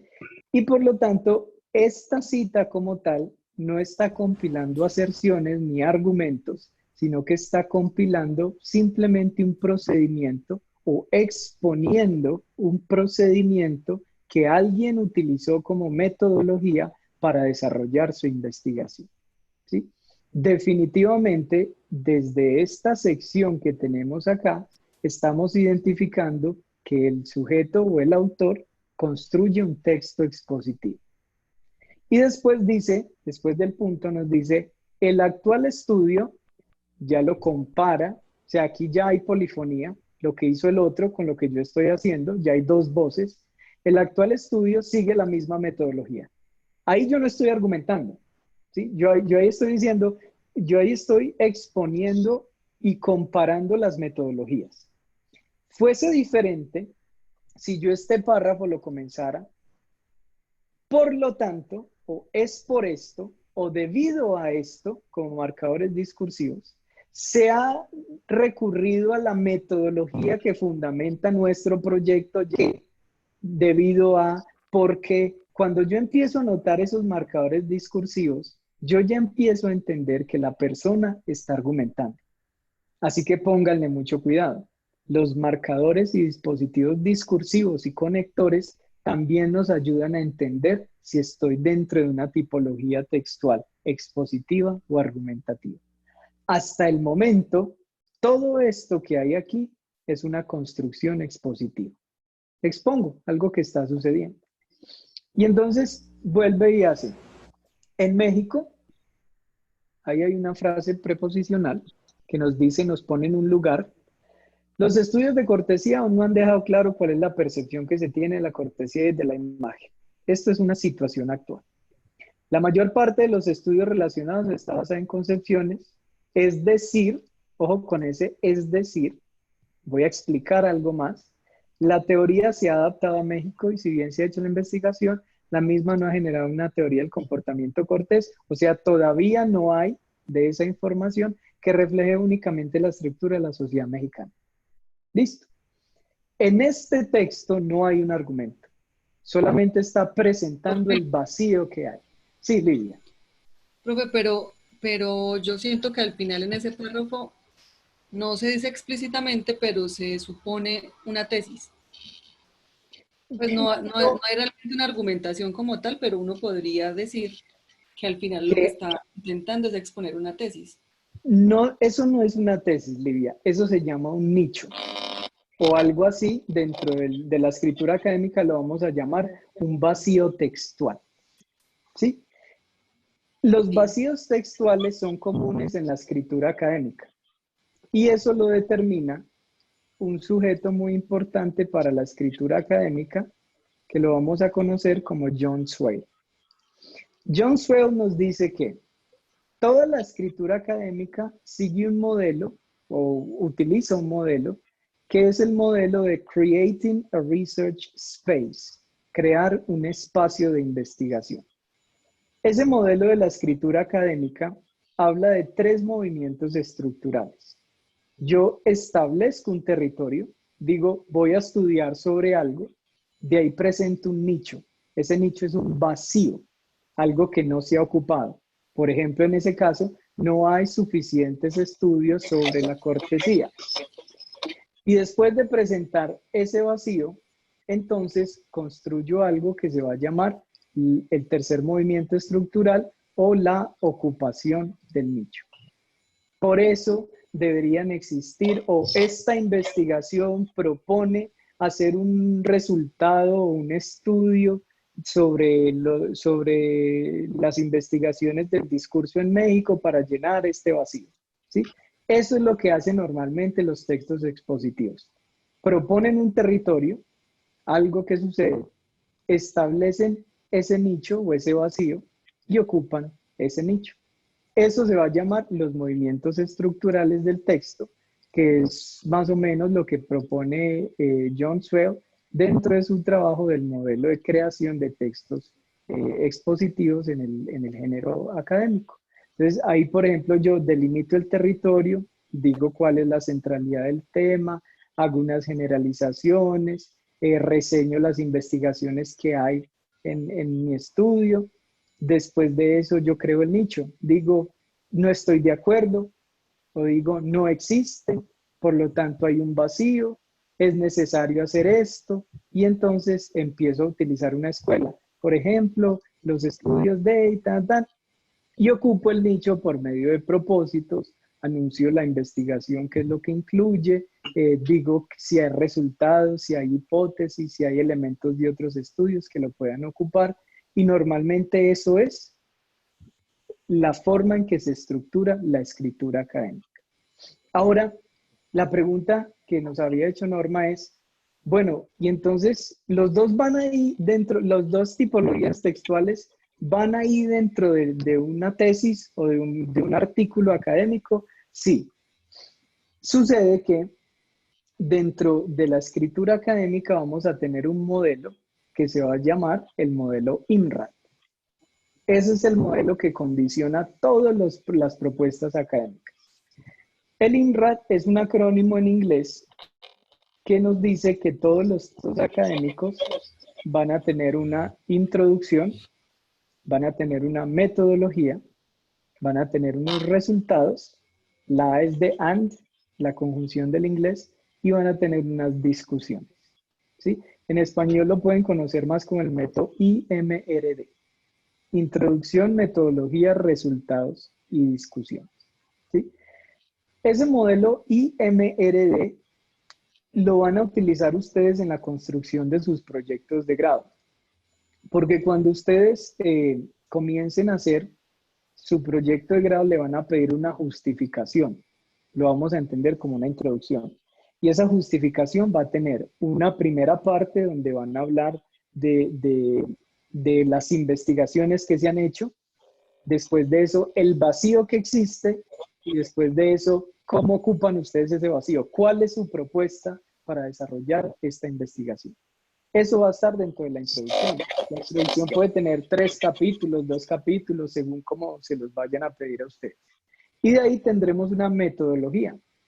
En la metodología, en la introducción voy a utilizar una tipología textual más expositiva que argumentativa. Yo ahí voy a exponer el problema. Pero en la metodología, yo ya comienzo a describirle a mi lector evaluador, no se olviden, el cómo voy a desarrollar ese proyecto. Y ese cómo voy a desarrollar el proyecto requiere mencionar instrumentos, requiere mencionar otros autores, procedimientos, lugares, espacios donde yo voy a desarrollar eso, y se va a llamar la metodología, y tiene una tipología textual expositiva. Es probablemente la única sección de un trabajo, de un artículo o de un texto académico que nunca utiliza argumentos. Yo nunca utilizo un argumento o utilizo la tipología textual en la metodología. Siempre expongo lo que voy a hacer. Y los resultados, que son la parte también central del artículo o de la investigación o de la tesis, van a tener, va a ser una sección donde yo describo. Voy a describir exponiendo lo que encontré. Entonces, de acuerdo con, como resultado de la muestra, voy describiendo y hago esa exposición. Pero en la discusión y en la conclusión, ya yo cambio de tipología textual. Yo en la discusión y en la conclusión ya utilizo autores para argumentar que encontré esto, para decirle a mi lector que me di cuenta de esto, para decirle a mi lector que la hipótesis que tenía anteriormente fue desvalidada o fue corroborada. Y así voy convenciendo y persuadiendo a mi lector de que esos resultados que yo tengo me llevan a algo. Por eso la discusión y la conclusión tienen una tipología textual argumentativa. ¿Sí? Entonces yo puedo decir que en la introducción puede haber exposición y puede haber argumentación. En la metodología, en los resultados, definitivamente solo exposición. Y en las discusiones y las conclusiones puede haber exposición, pero definitivamente argumentación. ¿Bien? Entonces, teniendo eso en mente, sobre el cómo se estructuran los textos,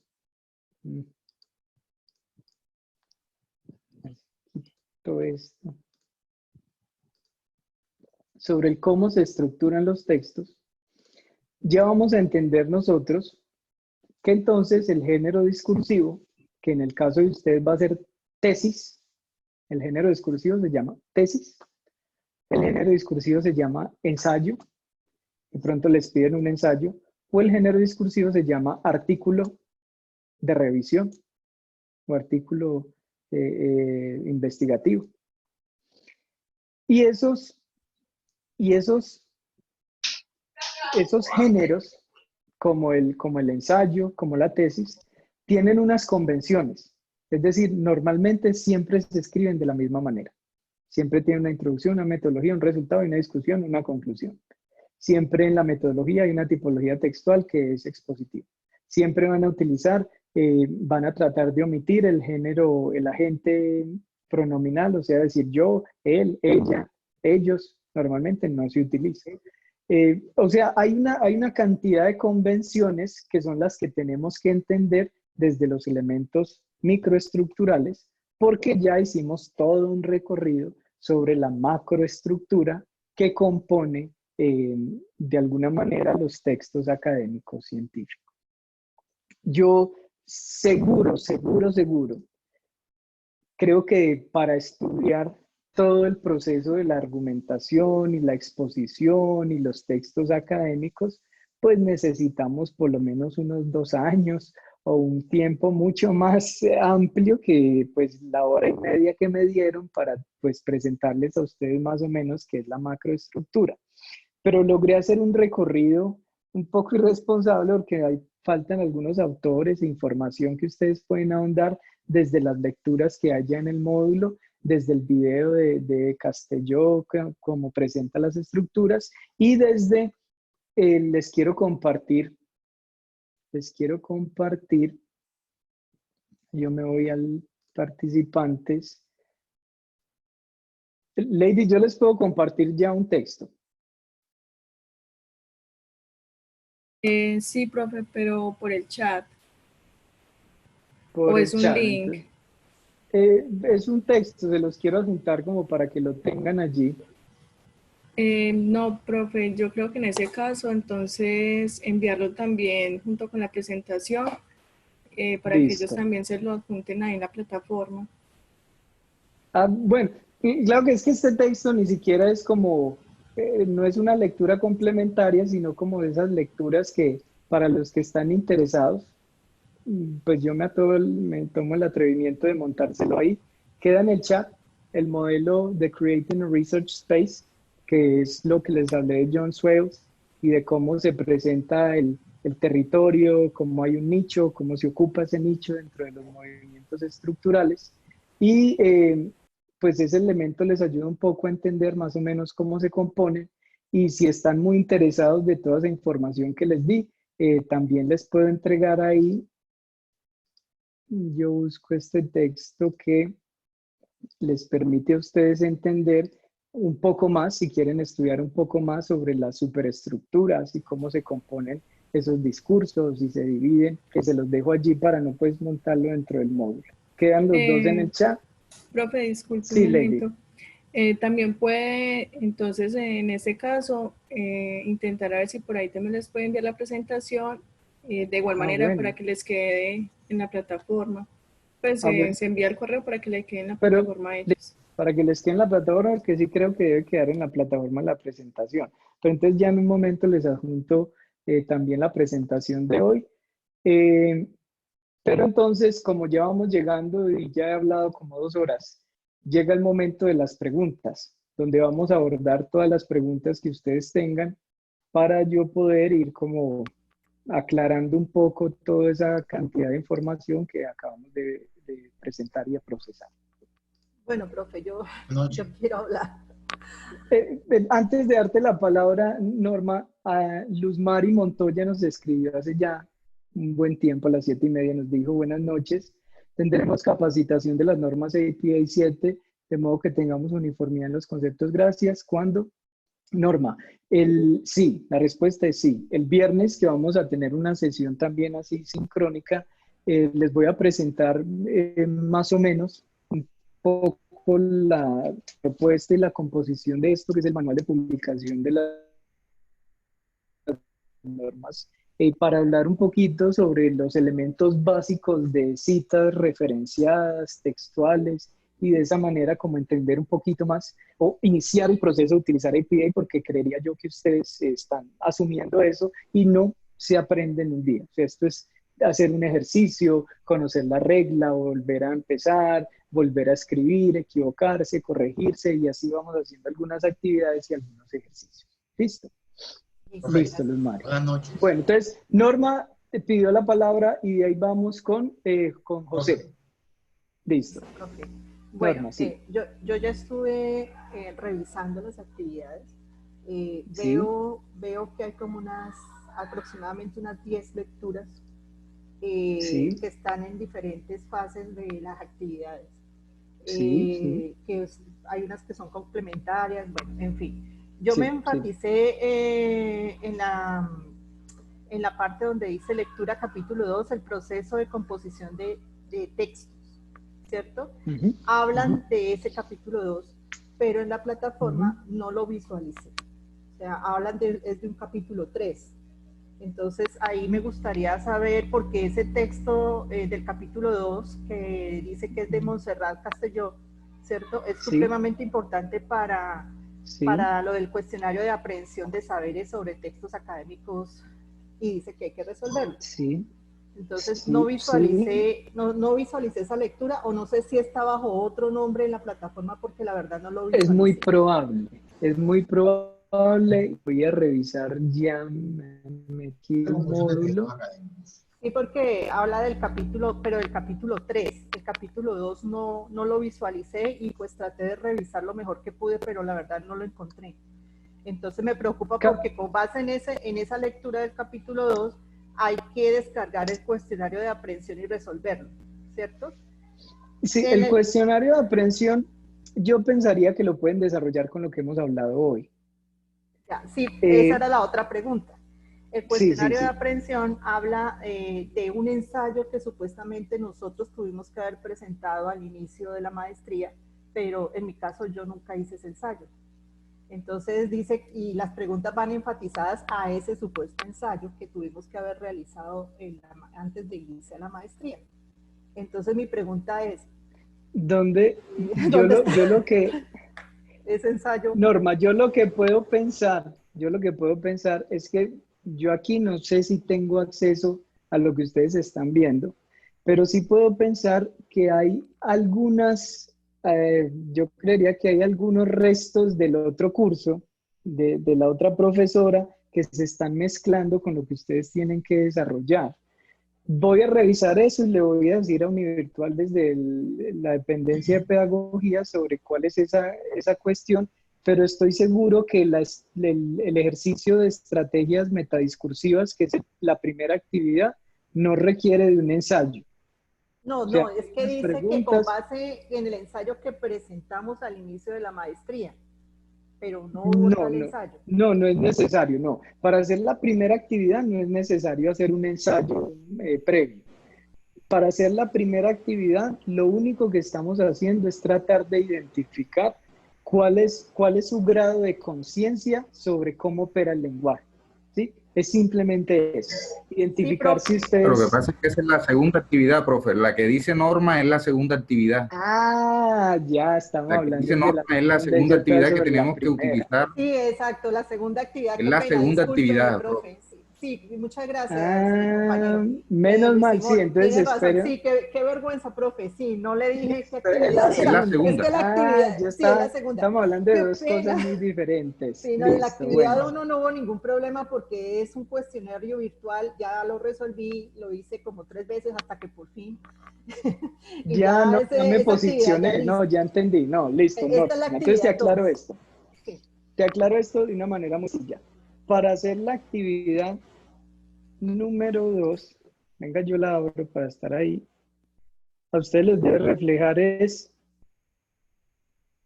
las estrategias metadiscursivas permiten generar conciencia sobre los modos. ¿Sí están ahí? Ay, no, profe, yo, la verdad, estoy acá. Para la segunda actividad, sí, ustedes solamente compartir pantalla, por favor. Bueno, sí, de un momentico yo les muestro aquí cómo se me refleja a mí. Ah, listo, sí, mejor. Sí, profe. Listo, ¿estamos ahí? Ajá, sí, exacto, sí, señor. Eso, sí. Listo. Bueno, ahí no necesitan un ensayo previo. Si está por ahí es porque se mezcló o está mal redactado. No, profe. Aquí lo que necesitan... Lo que yo le estoy comentando aparece en la parte del cuestionario de aprehensión sobre textos, aprehensión de saberes sobre textos académicos. Es un cuestionario de aprehensión que aparece abajito. Míralo, sí, ese es, cuestionario para la aprehensión de saberes. Ese cuestionario es del que yo estoy hablando. El cuestionario de aprehensión. Ahí es donde nos piden que revisemos el ensayo que tuvimos que haber presentado al inicio de la maestría. Sí, señora, tiene razón. La profe Norma dice, de acuerdo con esto y después de haber leído el texto de Montserrat Castelló, responde las siguientes preguntas, teniendo en cuenta el ejercicio de escritura del ensayo solicitado para el ingreso a la maestría. Eso no lo hicimos. Hay 4... Ustedes, cuando ustedes ingresaron a esta maestría, ¿no les pidieron un ejercicio de escritura, un ensayo, no? No, señor. Es que es muy atípico. Bueno, entonces vamos a hacer algo. Voy a entrar nuevamente a revisarlo en términos de todas las instrucciones que hay y les voy a aclarar en un mensaje aquí en la plataforma, más tardar ahorita, cómo desarrollamos esa actividad para que ustedes no tengan que recurrir a un ensayo que ya no existe, sino pensaría yo en algún otro texto que tengan, ¿sí? Ah, listo, Vamos a hacer una perfecto. modificación sencilla para poder que ustedes puedan desarrollar este punto, o en el peor de los casos, omitir ese punto, ¿sí? Vamos, Ok, lo tengo profe. que analizar bien y podemos No, utilizarlo. yo creo que, profe, una sugerencia muy Sí. respetuosa. Yo pienso que es Sí. mejor que, sugiero yo, ¿no? Que si se puede, Sí. se monte otro ensayo, porque es que las 4 preguntas que aparecen allí están basadas Sí. en ese famoso ensayo que nunca hicimos. Sí, Entonces, ya. si reestructuras ese punto, tienes que reestructurar todos los demás, porque son Todos todos los demás, basados en sí. el ensayo que supuestamente hicimos que no hicimos. Ujú. Entonces ahí está Así el es. problema. Y lo otro que me preocupa es que no encontré el capítulo 2 que habla del proceso de composición de textos. Eso me preocupa mucho porque no lo veo. O sea, o está bajo otro nombre dentro de todos los 10 Es el primero. textos. ¿Cuál? Escribir y Está en el comunicarse en primero. contexto. Está en el primero. Este. ¿No? Está en el primero. Ese es el Mira, texto. Norma, Capítulo 2. sino que es que no lo nombraron así. Escribir y Pero sí está. comunicarse en contextos, Ese es el Montserrat primerito. Castelló, Es el primero. este. Sí, mira, Es el primero. míralo. Listo, perfecto, vale. Mira, es el primero y ahí dice capítulo 2, el proceso de composición de textos de Montserrat Castelló. Perfecto, ¿Listo? listo, sí, Listo, vale, y sí, aquí ya aclarado. están como todos los elementos para desarrollar.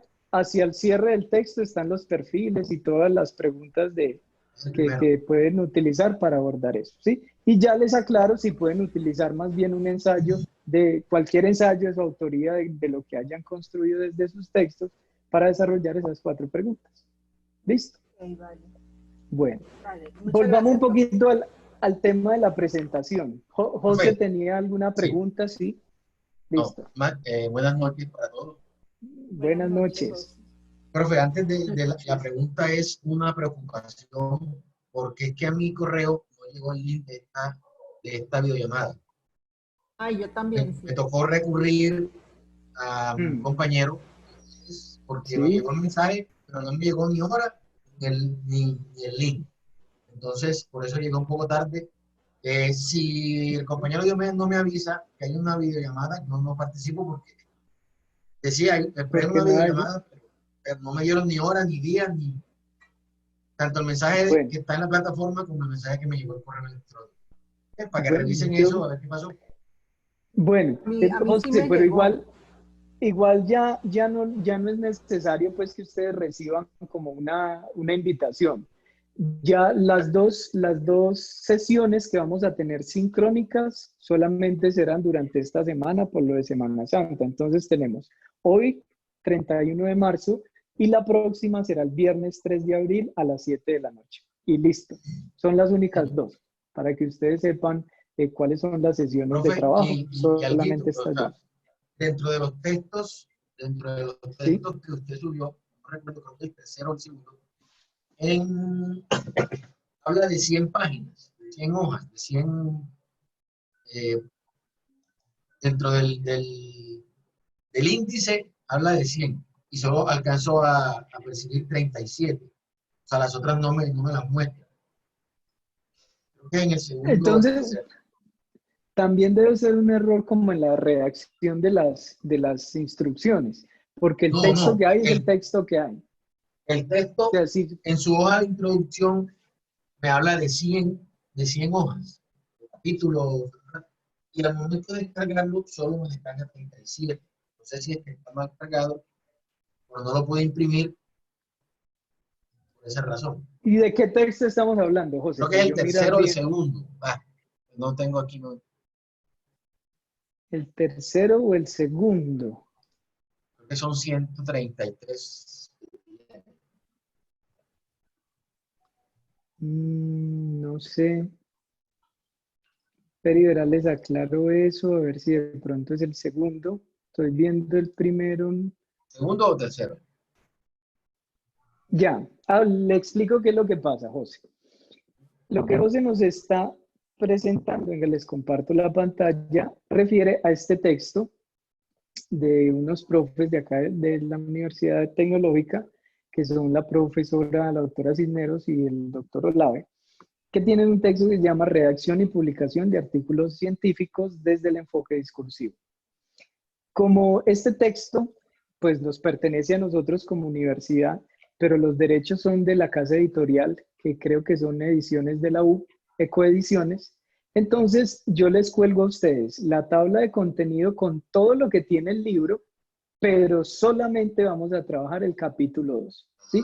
Por eso, así esto tenga 133 páginas, nosotros no vamos a leer todo el libro, ni tampoco tenemos los derechos para leer todo el libro. Solamente vamos a trabajar el capítulo 2, por eso ese documento no cuenta con 133, sino las páginas que se constituyen. Mire, aquí ya está todo lo que hemos abordado hoy a nivel microestructural, macroestructural, y solamente tiene esas páginas 36 o 37 hasta donde termina el capítulo. ¿Listo? Señor, gracias. Listo, bien. ¿Qué otra pregunta tienen para nosotros ir abordando aquí todo eso?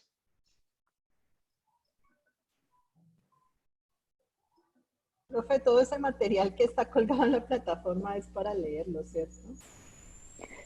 Miren, hay unos textos que, por ejemplo, el que acabamos de mirar, que nos cuestiona José, es un material que uno no se sienta a leerlo. O sea, ese documento no es un texto que uno lo vaya pasando hoja a hoja con su café. Ese material es un material didáctico. Se lee como 3, 4 párrafos, que es más o menos lo mismo que yo les dije, que siempre hay un evaluador, que cómo se construye la polifonía, y de ahí para adelante son unos ejercicios que muestran cuáles son las oraciones correctas, cómo se formulan las oraciones, qué tipo de palabras se deben utilizar. Ese texto les tiene que quedar a ustedes para todo su proceso de escritura en los próximos años. Realmente no son textos que hay que leer para desarrollar algo. Son textos que acompañan lo que estamos desarrollando aquí, ¿sí?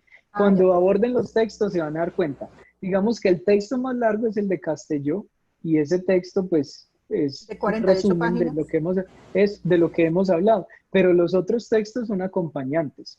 Todos son acompañantes para sus procesos de escritura. No, yo soy consciente que en 2 semanas, pues, leer todo eso y producir un texto no vamos a alcanzar. Vamos a hacer unos ejercicios muy puntuales que están en el ejercicio 1, 2, 3 y 4, y con esos vamos desarrollando conciencia metalingüística, habilidades metadiscursivas y toda la propuesta que tiene este curso rápido de 2 semanas. ¿Listo?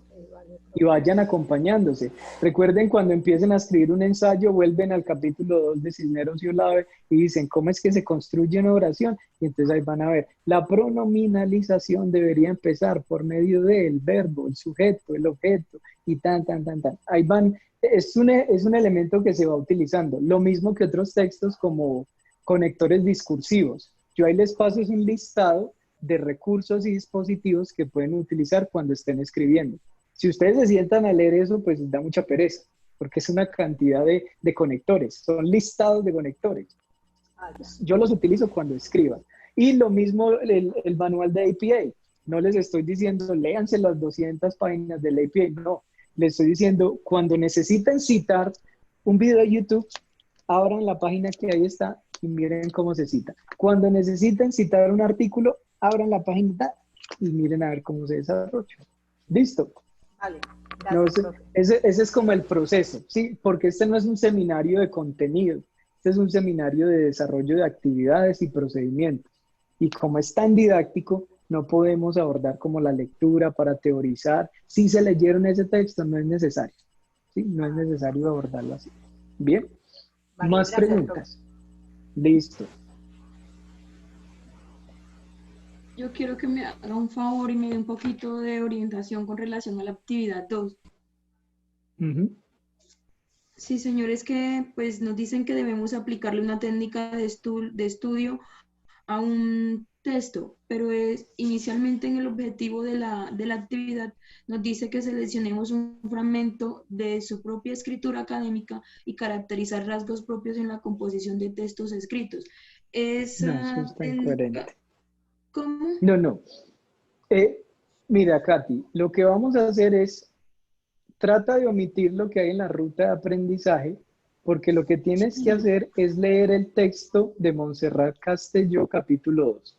¿sí? Capítulo 2, y ese es el texto. Sí, y ese es el texto que vas a subrayar, que le vas a hacer anotaciones, al cual le vas a aplicar todo el proceso. Porque sí puede ser que la parte de la descripción de la actividad no esté coherente porque hubo una transposición ahí innecesaria.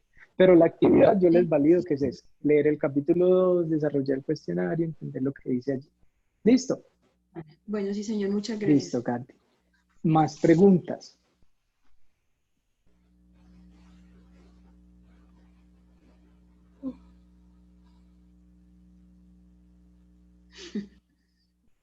Listo, bueno, pues con esto vamos a empezar el ejercicio 1 y 2, la actividad 1 y 2, es un ejercicio de diagnóstico y de reflexión, a donde voy a tratar de identificar como qué conocimiento tienen ustedes de el modo en que se desarrolla el discurso, los textos, si hay muchos vacíos, ayudar de alguna manera a ir abordando qué es lo que le voy a poner énfasis en la próxima sesión del viernes. Solamente vamos a trabajar la parte microdiscursiva o si hay que devolvernos un poquito y volver a hablar de otras cosas, pero definitivamente ya vamos a dejar en claro 2 cosas. Hay una parte macroestructural, que es lo que acabamos de hablar, cómo se compone todo un texto académico, y hay una parte microestructural. Cuáles son las características que debe tener un texto, que es lo que vemos el viernes, y de ahí tendrán una actividad 3 y 4 que se enfoca en eso. Corregir oraciones, mirar, por ejemplo, un segmento y hacerle la división de acuerdo a lo que hemos conversado, utilizar conectores para mejorar un texto, utilizar estilo y registro para mejorar esos textos. Y en la actividad número 4, volvemos a tener como unos ejercicios de normas APA, cómo integrar una cita, cómo hacer una referencia bibliográfica y escribir un texto muy corto integrando voces, utilizar polifonía y poner unas voces ahí para que ustedes puedan más o menos mostrar cómo se organiza. No nos da más tiempo en esas 2 semanas, pero ya con ese conocimiento y con esas estrategias que ustedes saben que deben utilizarse en la escritura académica, van a seguir dentro de sus seminarios de investigación, de formulación de proyectos, y van avanzando sobre cómo utilizar ese APA y que venga, cómo es que se utiliza el APA, se van al texto que utilizaron acá y vuelven y miran el registro y van y utilizan ese formato de citación. Esa es la propuesta de este curso rápido para que entiendan más o menos cómo se compone. ¿Bien? ¿Una pregunta? Sí. Miguel. Esta videoconferencia queda grabada en la plataforma, ¿cierto? Sí, queda grabada. Igual ya les compartí la plantilla de la presentación por si quieren volver un poco ahí al tema. Es claro que necesita, no se un pudo compañero conectar. Me escribió que no se pudo conectar, entonces listo, para verlo. Listo. Gracias. Recuerden que como no es un curso de contenido, yo aquí no les voy a preguntar, cuando Castelló 2012 dijo que eso no va a ser, o sea, la información y la evaluación va a ser así a partir del contenido. Es cómo vamos a implementar o cómo vamos a tratar de entender todas estas estrategias en la composición de texto. Profe, una pregunta. Sí, Diana.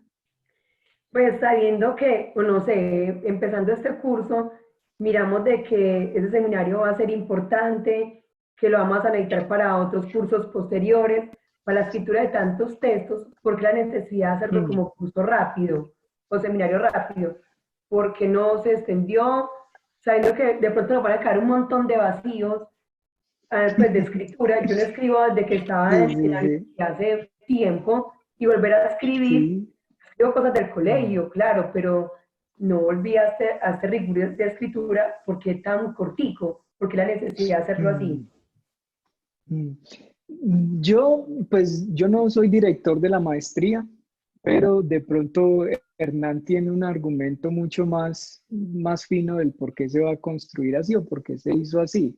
No sé si ustedes pueden hacer una petición posterior a un curso basado en proyectos, o sea, un curso que les acompañe a ustedes a desarrollar su trabajo de grado. Claro que parte de eso lo hacen los profesores de investigación. Deberían tener algo así como un módulo sobre escritura y a la vez un módulo sobre investigación para irlos acompañando en todo el proceso. de igual manera, el modo en que a ustedes les leen los textos, la retroalimentación que les dan, siempre pretende acompañarlos en este ejercicio de escritura. Pero pues no tendría como una respuesta directa del por qué es un curso rápido, más allá de decirles que pues, es muy probable que dentro de los otros seminarios tengan un espacio para hablar sobre la escritura. ¿Listo? Muchas gracias, profe. Bueno, entonces no siendo más, les deseo una muy buena noche. Quedamos conectados, estaré atento a sus mensajes y preguntas. Quedo con una tareita de explicarles esa parte 2 nada más. Y ya estaríamos conectándonos nuevamente el próximo viernes. ¿Listo? Bueno, profe. Listo, buenas noches. Bueno, Gracias. Placer, profesor. Tenga buena noche. Hola, Bueno, hasta luego. Gracias. Hasta luego. Hasta luego.